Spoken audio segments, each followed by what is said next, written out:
ಉತ್ತರ ಕರ್ನಾಟಕ ರೆಸಿಪಿ ನೋಡಾಕತ್ತೀರಿ ಎಲ್ಲ ವೀಕ್ಷಕರಿಗೂ ನಿಮ್ಮ ಮನೆ ಮಗಳು ತ್ರಿವೇಣಿ ಪಾಟೀಲ್ ಮಾಡುವ ನಮಸ್ಕಾರಗಳು. ನಾನಿವತ್ತು ಗೊಂಜಾಳ ಹಿಟ್ಟಿನ ಹಪ್ಪಳ ಮಾಡ್ತೀನಿ ರೀ. ಮೊನ್ನೆ ಯಾರು ನಮ್ಮ ಸಬ್ಸ್ಕ್ರೈಬರ್ ಅವರು ಕೇಳಿದ್ರಿ ಗೊಂಜಾಳ ಹಿಟ್ಟಿನ ಹಪ್ಪಳ ಮಾಡಿ ತೋರಿಸ್ರಿ ಅಂತ ಹೇಳಿ. ಹಾಗಾಗಿ ನಾನು ಇವತ್ತು ಗೊಂಜಾಳ ಹಿಟ್ಟಿನ ಹಪ್ಪಳ ಮಾಡ್ತೀನಿ ರೀ. ಅದು ಹೆಂಗೆ ಮಾಡೋದಂತೆ ನೋಡ್ಕೊಂಬರೋಣ ಬರ್ರಿ. ನಾನು ಮೊದಲೇದಾಗಿ ಒಂದು ಕುಕ್ಕರ್ ತೊಗೊಂಡು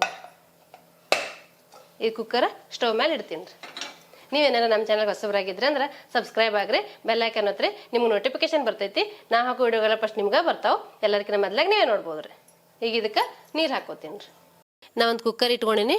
ಈಗ ಇದಕ್ಕೆ 1 ಕಪ್ ಹಿಟ್ಟಿಗೆ 2 ಕಪ್ ನೀರು ಹಾಕೋತೀನಿ ನೋಡ್ರಿ. ನಾನು 2 ಕಪ್ ಹಿಟ್ಟು ತೊಗೊಂಡಿನಿ ರೀ, ಹಾಗಾಗಿ 4 ಕಪ್ ನೀರು ಹಾಕೋತೀನಿ ರೀ. 1 ಕಪ್ಪು, 2 ಕಪ್ಪು, 3 ಕಪ್ಪು, 4 ಕಪ್ ರೀ. ನಾನು 2 ಕಪ್ ಹಿಟ್ಟು ತೊಗೊಂಡಿನಿ, ಹಾಗಾಗಿ 4 ಕಪ್ ನೀರು ಹಾಕ್ಕೊಂಡೇನಿ ನೋಡ್ರಿ. ನೀವು ಯಾವ ಕಪ್ಲೆ ಹಿಟ್ಟು ತೊಗೊಂಡಿರ್ತೀರಲ್ರಿ ಅದೇ ಕಪ್ಪಲ್ಲಿ ನೀರು ಹಾಕ್ಕೋಬೇಕಾಗ್ತೈತೆ ರೀ. ನಾನು ಹೇಳಿರೋ ಅಳತೆಯಲ್ಲಿ ನೀವು ಮಾಡಿದ್ರೆ ಮಸ್ತಾಗಿ ಬರ್ತಾವ್ರಿ ಹಪ್ಪಳ. ಈಗ ನೋಡ್ರಿ ನೀರು ಕಾಯ್ದಾವು. ನಿಮಗೆ ನೋಡಿದ್ರೆ ಗೊತ್ತಾಗ್ತೈತೆ ಹಿಡಿಯೋದಾಗ ನೀರು ಕಾಯ್ದಾವ್ರಿ. ಈಗ ನಾನು ರುಚಿಗೆ ತಕ್ಕಷ್ಟು ಉಪ್ಪು ತೊಗೊಂಡಿನಿ, ಸ್ವಲ್ಪ ಜೀರಿಗೆ ತೊಗೊಂಡಿನಿ, ಸ್ವಲ್ಪ ಅಜ್ಬೇನ್ ತೊಗೊಂಡಿನಿ, ಒಂದು ಚಿಟಿಕೆ ಅರಿಶಿನ ಪುಡಿ ತೊಗೊಂಡಿನಿ, ಅಚ್ಚ ಖಾರದ ಪುಡಿ ತೊಗೊಂಡಿನಿ. ನಾ ಹಪ್ಪಳ ಖಾರ ತೊಗೊಂಡಿನಿ ರೀ. ಇದು ಕರಿ ಕಾಳು ಮೆಣಸು ಕುಟ್ಟಿ ಪೌಡ್ರ್ ಮಾಡಿ ಇಟ್ಕೊಂಡೇನಿ ರೀ. ನಿಮ್ಗೆ ಹಪ್ಪಳ ಖಾರ ಸಿಕ್ಕಿಲ್ಲ ಅಂದ್ರೆ ಪರವಾಗಿಲ್ಲ ರೀ. ಮಸಾಲೆ ಹಪ್ಪಳ ಮಾಡಾಕತ್ತೀನಿ ರೀ. ಇದೆಲ್ಲ ಹಾಕ್ಕೊಂಡು ಮಾಡ್ಬೋದು, ಇಲ್ಲ ಬರೀ ಉಪ್ಪು ಹಾಕೊಂಡು ಪ್ಲೇನಾಗೇನು ಮಾಡ್ಕೋಬೋದು ರೀ. ಈಗ ನೀರು ಕುದಿಯಾಕತ್ತೈತಿ ರೀ. ನಾ ಈಗ ಇದೆಲ್ಲ ಹಾಕೋತೀನಿ ನೋಡ್ರಿ. ನೀವು ಸಪ್ಪಂದು ಬೇಕಂದ್ರೆ ಸಪ್ಪಂದು ಮಾಡ್ಕೋಬೋದು, ಇಲ್ಲ ಈ ರೀತಿ ಮಸಾಲೆ ಹಾಕಿ ಮಾಡ್ಕೋತೀನಿ ಅಂದ್ರೆ ಮಸಾಲೆ ಹಾಕಿ ಮಾಡ್ಕೋಬೋದು ರೀ. ಈಗ ನೋಡ್ರಿ ನೀರು ಕುದಿಯಾಕತ್ತಾವು. ನಾ ಎಲ್ಲ ಚಲೋ ಹೊತ್ನೆ ಮಿಕ್ಸ್ ಮಾಡ್ಕೊಂಡಿನಿ. ಈಗ ನಾನು 2 ಕಪ್ ಗೊಂಜಾಳ ಹಿಟ್ಟು ತೊಗೊಂಡಿನಿ ಅಂದ್ರೆ ಮೆಕ್ಕೆಜೋಳದ ಹಿಟ್ಟಿದು. ಈಗ ಇದು ಹಾಕೋತೀನಿ ನೋಡ್ರಿ. ನೀವು ಮೀಡಿಯಂ ಫ್ಲೇಮಲ್ಲಿ ಇಟ್ಕೊಂಡು ಹಿಟ್ಟು ಹಾಕೊಡಿಲ್ಲ ಅಂದ್ರೆ ಗಂಟಾಗೋ ಸಾಧ್ಯತೆ ಇರ್ತೈತಿ. ನೀವು ನೋಡ್ಕೊಂಡು ಮಿಕ್ಸ್ ಮಾಡ್ತಾ ಮಾಡ್ತಾ ಹಿಟ್ಟು ಹಾಕೋಬೇಕಾಗ್ತೈತಿ ನೋಡ್ರಿ. ಈ ರೀತಿ ಚಲೋ ಹೊತ್ನಾಗೆ ಮಿಕ್ಸ್ ಮಾಡ್ಕೋಬೇಕು ನೋಡ್ರಿ. ನಾ ಹಾಕಿರೋ ಅಳತೆಯಲ್ಲಿ ನೀರು ಕರೆಕ್ಟಾಗೈತೆ ನೋಡ್ರಿ. 1 ಕಪ್ ಹಿಟ್ಟಿಗೆ 2 ಕಪ್ ನೀರು ಹಾಕ್ಬೇಕಂತ ಹೇಳಿದ್ನಲ್ಲ ನೋಡ್ರಿ, ಅದೇ ಅಳತೆಯಲ್ಲಿ ನಾ ಹಾಕಿನಿ.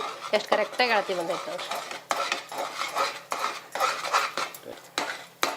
ನಾ ಈ ಹಪ್ಪಳ ಹೆಂಗೆ ಮಾಡ್ತೇನೋ ನಿಮ್ಗೆ ಗೊತ್ತಾಗ್ಬೇಕು ಅನ್ನೋದಾದ್ರೆ ನೀವು ಸ್ಕಿಪ್ ಮಾಡಲಾರ್ದೆ ಪೂರ್ತಿ ವಿಡಿಯೋ ನೋಡ್ರಿ, ನಿಮಗೆ ಗೊತ್ತಾಗ್ತೈತೆ ರೀ. ನಾನು ಸುಮಾರು ನಮ್ಮನೆ ಹಪ್ಪಳಗಳು ಮಾಡಿ ತೋರಿಸಿನಿ ರೀ. ಮೊನ್ನೆ ನಮ್ಮ ಸಬ್ಸ್ಕ್ರೈಬರ್ ಒಬ್ರು ಕೇಳಿದ್ರಿ ಮೆಕ್ಕೆಜೋಳ ಹಿಟ್ಟಿನ ಹಪ್ಪಳ ಮಾಡಿ ತೋರಿಸ್ರಿ ಅಂತ ಹೇಳಿ. ಹಾಗಾಗಿ ನಾನು ಇವತ್ತು ಅವ್ರಿಗೋಸ್ಕರ ಮೆಕ್ಕೆಜೋಳ ಹಿಟ್ಟಿನ ಹಪ್ಪಳ ಮಾಡಾಕತ್ತೀನಿ. ಇದು ಗೊಂಜಾಳ ಹಿಟ್ಟು ಅಂತಾರೆ, ಮೆಕ್ಕೆಜೋಳ ಹಿಟ್ಟು ಅಂತಾರೆ, ಜೋಳದ ಹಿಟ್ಟು ಅಂತಾರೆ, ನೀವು ಯಾವುದಾದ್ರೂ ಕರಿಬೋದು ರೀ.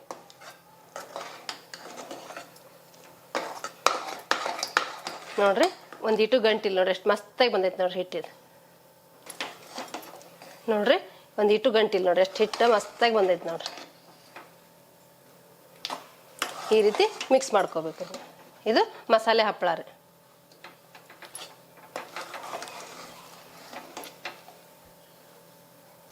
ಈಗ ನೋಡ್ರಿ ಹಿಟ್ಟು ರೆಡಿ ಆಗೈತಿ. ಈಗ ಇದಕ್ಕೊಂದು ಸ್ವಲ್ಪ ನೀರು ಹಾಕೋತೀನಿ ರೀ. ನೀರು ಹಾಕ್ಕೊಂಡು ಇನ್ನೊಂದು 4 ವಿಜಿಲ್ ಕೂಗಿಸ್ಕೊಳಮ್ರಿ. ಅಂದ್ರೆ ತಳ ಹೊತ್ತಬಾರ್ದು ಅಂತೇಳಿ ಸ್ವಲ್ಪ ತಳಕ್ಕೆ ನೀರು ಹಾಕ್ಕೊಳಮ್ರಿ. ಸ್ವಲ್ಪ ಒಂದು ಅರ್ಧ ಕಪ್ 1/4 ಕಪ್ನಷ್ಟು ಮಾತ್ರ ನೀರು ಹಾಕೋಬೇಕಾಗ್ತೈತೆ ರೀ. ನೋಡ್ರಿ ನಾ ಒಂದಷ್ಟು ನೀರು ಹಾಕ್ಕೊಂಡಿನಿ. ಈಗ ಮುಚ್ಚಳ ಮುಚ್ಚಿ ಒಂದು 4 ವಿಜಿಲ್ ಕೂಗಿಸ್ಕೋತೀನಿ ನೋಡ್ರಿ.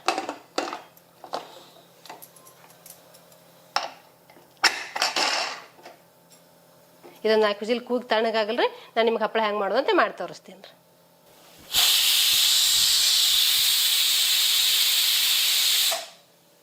ಈಗ ನೋಡ್ರಿ 4-5 ವಿಜಿಲ್ ಕೂಗಿಸ್ಕೊಂಡಿನಿ. ಈ ಕುಕ್ಕರ್ ತಣ್ಣಗಾಗೈತಿ. ನಾ ಓಪನ್ ಮಾಡ್ತೀನಿ ನೋಡ್ರಿ. ಈಗ ನೋಡ್ರಿ 4-5 ವಿಜಿಲ್ ಕೂಗಿಸ್ಕೊಂಡಿನಿ. ಹಿಂಗಾಗೈತ್ರಿ ಹಿಟ್ಟ. ಇದು ಸ್ವಲ್ಪ ತಣ್ಣಗಾಗಲ್ರಿ, ಪೂರಾ ತಣ್ಣಗಾಗೋದು ಬೇಡ್ರಿ, ಸ್ವಲ್ಪ ಕೈಲೇ ಮುಟ್ಟಾಕ್ ಬಂದ್ರೆ ಸಾಕ್ರಿ.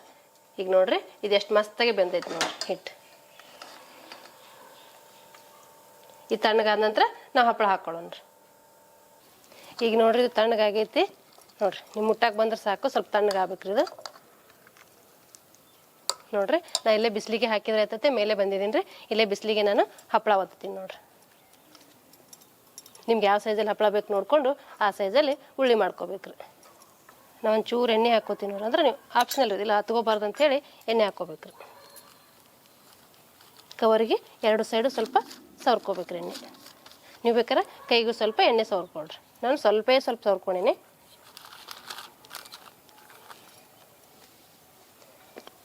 ಈಗ ನೋಡ್ರಿ ನಾ ಈ ಸೈಜಲ್ಲಿ ಉಳ್ಳಿ ತೊಗೊಂಡಿನಿ ನೋಡ್ರಿ. ಈಗ ವಾಪಸ್ ಕವರ್ ಕ್ಲೋಸ್ ಮಾಡ್ತೀನಿ ನೋಡ್ರಿ. ಇಲ್ಲ ನೀವು 2 ಪೀಸ್ ಕಟ್ ಮಾಡಿ ಆದರೂ ಇಟ್ಕೋಬೋದು ಕವರ್, ಇಲ್ಲ ಇದೇ ಥರ ಮಾಡ್ಕೊಂಡಾದ್ರೂ ಮಾಡ್ಕೋಬೋದು ರೀ. ಈಗ ನಾನು ಪ್ರೆಸ್ ಮಾಡೋದು ತೊಗೊಂಡಿನಿ ರೀ ಮಷಿನ್. ನಿಮ್ಮ ಹತ್ರ ಇಲ್ಲಾಂದ್ರೆ ಒಂದು ಪ್ಲೇಟ್ ಇಟ್ಕೊಂಡು ಮಾಡ್ಕೋಬೋದು ರೀ. ನಾನು ನಿಮ್ಗೆ ತೋರಿಸಿದ್ದೀನಿ ರೀ ಸುಮಾರು ನಮ್ಗೆ ಹಪ್ಪಳದಲ್ಲಿ ಹೆಂಗೆ ಮಾಡೋದತ್ತೆ ತೋರಿಸಿದ್ದೀನಿ. ಈ ರೀತಿ ಪ್ರೆಸ್ ಮಾಡ್ಕೊಂಡ್ರೆ ಹಪ್ಪಳ ರೆಡಿ ಆಗ್ತೈತೆ ರೀ. ಈಗ ನೋಡಿರಿ ನಾವು ಒತ್ತಿದ್ದೀನಿ ನೋಡಿರಿ ಹಪ್ಪಳ ಹಿಂಗಾಗೈತೆ ನೋಡಿರಿ. ಈಗ ಇದು ನಾನು ಇಲ್ಲಿ ಹಾಕ್ಕೋತೀನಿ ನೋಡಿರಿ.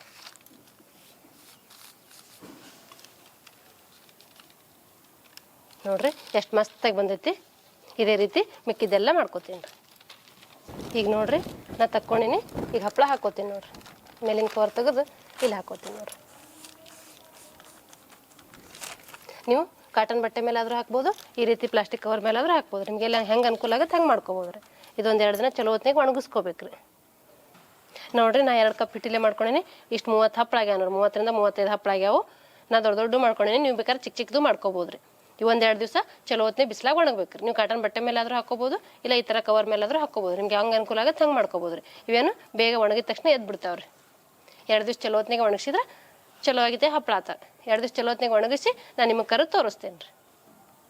ನೋಡಿರಿ ನಾ 2 ಕಪ್ ಗೊಂಜಾಳ ಹಿಟ್ಟಿಂದು ಹಪ್ಪಳ ಮಾಡೀನಿ ರೀ. ಇಷ್ಟೊಂದು ಆಗ್ಯಾವ ನೋಡಿರಿ. ಎಷ್ಟು ಮಸ್ತಾಗಿ ಬಂದಾವ ನೋಡಿರಿ. ಎಷ್ಟು ತಳ್ಳಗ ಎಷ್ಟು ಮಸ್ತಾಗಿ ಬಂದಾವ ನೋಡಿರಿ. ಎಷ್ಟು ಬೇಗ ಒಂದೇ ದಿನದಾಗ ಒಣಗಿಬಿಟ್ಟವ್ರಿ.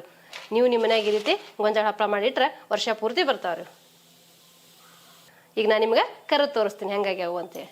ಈಗ ನಾನು ಒಂದು ಪಾತ್ರೆ ಇಟ್ಕೊತೀನಿ ರೀ. ಈಗ ಇದಕ್ಕೆ ಕರಿ ಹಾಕ್ಬೇಕಾಗಷ್ಟು ಎಣ್ಣೆ ಹಾಕ್ಕೋತೀನಿ ರೀ. ಹಪ್ಪಳ ಮುಳುಗೋಷ್ಟು ಹಾಕೊಂಡ್ರೆ ಸಾಕ್ರಿ ನೀವು. ಇದು ಎಣ್ಣೆ ಬಿಸಿ ಆಗಲಿ ರೀ. ಈಗ ನೋಡಿರಿ ಎಣ್ಣೆ ಕಾಯ್ದೈತಿ. ನಾನು ಹಪ್ಪಳ ಮಾಡ್ಕೊಂಡಿದ್ನೆಲ್ಲ ಇವು ಎಣ್ಣೆ ಬಿಡ್ತೀನಿ ನೋಡಿರಿ. ಒಂದೊಂದೇ ಬಿಡ್ಬೇಕ್ರಿ ಎಣ್ಣೆಗ. ನೋಡಿರಿ ಎಷ್ಟು ಮಸ್ತ್ ಆಯ್ತು ನೋಡಿರಿ. ಏನೂ ಹಾಕಿಲ್ಲ ನಾ, ಬರೀ ಗೊಂಜಾಳ ಹಿಟ್ಟಿನ ಮಾತ್ರ ಮಾಡೀನಿ ನೋಡಿರಿ. ನೀವು ಗೊಂಜಾಳ ಹಿಟ್ಟು ನಿಮ್ಮ ಮನ್ಯಾಗೂ ಇತ್ತಂದ್ರೆ ಈ ರೀತಿ ಮಾಡ್ಕೊಂಬಿಡ್ಬೋದು ರೀ.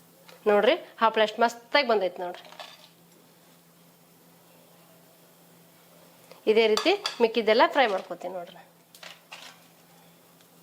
ನಿಮ್ಗೆ ಎಷ್ಟು ಬೇಕಷ್ಟು ಯಾವಾಗ ಬೇಕಾವ ಫ್ರೈ ಮಾಡ್ಕೊಂಡು ತಿನ್ಬೋದು ನೀವು. ನೋಡಿರಿ ಎಷ್ಟು ದೊಡ್ಡದಾಯ್ತು ನೋಡಿರಿ. ಮತ್ತು ಬೇಗನೆ ಒಣಗಿ ಬಿಡ್ತಾವ್ರಿ ಹಪ್ಪಳ. ಮತ್ತು ಬೇಗನೆ ರೆಡಿ ಆಗ್ತಾವ್ರಿ. ತುಂಬ ಈಸಿಯಾಗಿ ಮಾಡ್ಕೊಬೋದು ರೀ. ಇದೇನು ತೊಂದರೆ ಇಲ್ಲ. ಬೇಗನೆ ಮಾಡ್ಕೊಂಬಿಡ್ಬೋದು ರೀ. ನೀವು ಮಕ್ಳ ಕೈ ಕೊಟ್ಟರು ಮಕ್ಕಳು ಒತ್ತಿ ಹಾಕ್ತಾರೆ ಹಪ್ಪಳಗಳು. ಆದ್ರೆ ನೀವು ಕೈ ಹಿಟ್ಟು ಅಂಟ್ಕೊಳ್ಳೋ ಸಾಧ್ಯತೆ ಇರ್ತೈತಿ. ಮಾಡಾಗ ಸ್ವಲ್ಪ ಎಣ್ಣೆ ಸವರ್ಕೋಬೋದು ರೀ.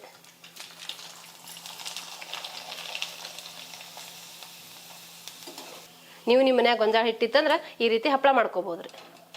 ನೋಡಿರಿ ಎಷ್ಟು ಮಸ್ತಾಗಿ ಬಂದೈತಿ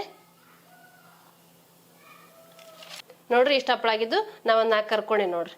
ಈ ರೀತಿ ಆಗ್ಯಾವ ನೋಡಿರಿ. ಕರ್ದ ಮೇಲೆ ನೋಡಿರಿ ಎಷ್ಟು ಮಸ್ತಾಗಿ ಬಂದಾವ ನೋಡಿರಿ. ನೀವು ನಿಮ್ಮ ಮನ್ಯಾಗ ಈ ರೀತಿ ಹಪ್ಪಳ ಮಾಡ್ಕೊಂಡು ತಿನ್ಬೋದು ರೀ. ಈಗ ನೋಡಿರಿ ನಾ ಮುರಿದು ತೋರಿಸ್ತೀನಿ. ಎಷ್ಟು ಮಸ್ತಾಗ್ಯಾವ ನೋಡಿರಿ. ಎಷ್ಟು ಬಳ್ಳಾಗ್ಯಾವ ನೋಡಿರಿ. ಬ್ಯಾಗಿಟ್ರೆ ಕರಗ್ತಾವ್ರಿ. ನಮ್ಮ ಸಬ್ಸ್ಕ್ರೈಬರ್ ಒಬ್ಬರು ಗೊಂಜಾಳ ಹಪ್ಪಳ ಮಾಡಿರಿ ಮಸ್ತಾಗಿರ್ತಾವ ಅಂತ ಹೇಳಿದ್ರು. ಅವ್ರಿಗೋಸ್ಕರ ನಾನು ಗೊಂಜಾಳ ಹಪ್ಪಳ ಮಾಡೀನಿ ನೋಡಿರಿ.